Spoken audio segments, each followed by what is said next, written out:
The video I'm about to show you is probably one of the most incredible videos I have seen to date about unity and bringing the world together so we can stop the tyranny happening in our world.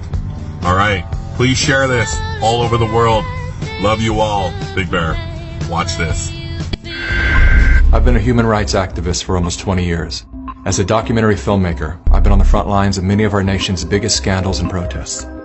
From that perspective, I've been an eyewitness to the rise and fall of numerous people-powered movements. Nearly every organized resistance I've been a part of has ended just inches from victory for the same critical mistake: infighting, when members of the same group turn against each other.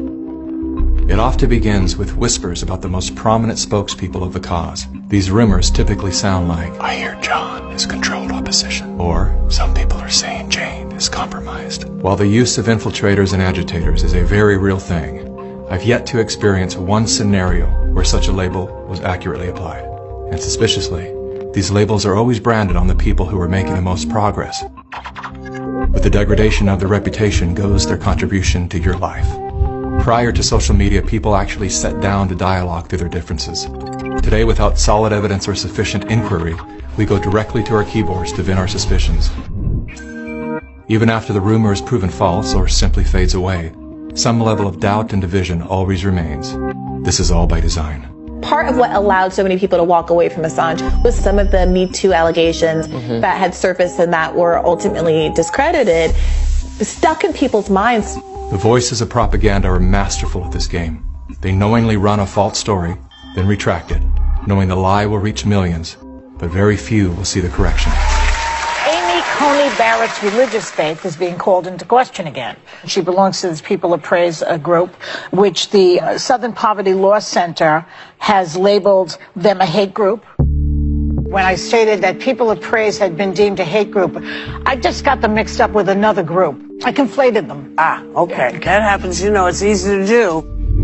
In the words of former CIA Director William Casey, "We'll know that our disinformation program is complete when everything the American public believes is false." The planting of divisive rumors is one of the most common tactics used in psychological warfare. As the lies bloom, like worker bees, well-intended citizens pollinate the masses with poisonous disinformation. What the gossiping bees fail to realize is that they themselves are doing the work of controlled opposition. They are literally, unwittingly, working on behalf of the very forces they believe they are resisting. Again, all of this is by design. While we've all been distracted by the latest trends and tragedies, everything that has influence on our behavior has been infiltrated by an agenda to control our thoughts. Whether their goal is to make us purchase a product, vote for a political party, or submit to experimental inoculations, there are forces at work who understand the functionalities of your mind far better than you do. Their goal is total control. But because they are the few and we are the many, they can only achieve total control through the age-old tactic of divide and conquer. You're either with them or with us. Never before have we been so divided. Divided by politics, religion, nation, state, race, class, gender, and now, vaccine status. To better understand how we got here, consider these three quotes from The Art of War by Sun Tzu. "The supreme art of war is to subdue the enemy without fighting. Victorious warriors win first and then go to war. The secret lies in confusing the enemy so that he cannot fathom our real intent." Though Sun Tzu lived over 2,500 years ago, his work remains at the heart of our CIA as well as the Chinese Communist Party's strategy today. It's no coincidence that around the same era as Sun Tzu, the words "united we stand, divided we fall" were first recorded. It is unity that will save our communities.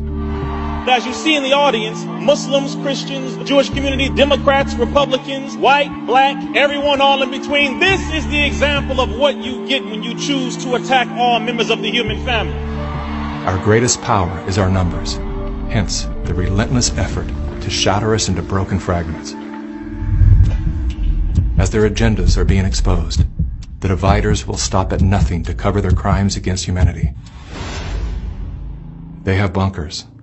All we have is each other. The good news is, that's all we need.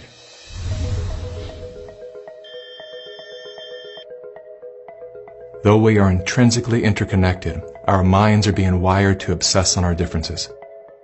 Contrary to social indoctrination, we do not have to be ideologically aligned to stand together. We don't even have to like each other.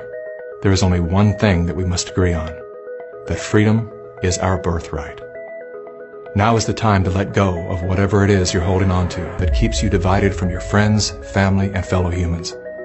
Rise above all the micro dramas and distractions to see that a much bigger story is unfolding. Swallow your pride, humble yourself, let it go. I'm not suggesting that we look the other way when someone is clearly thwarting our forward momentum.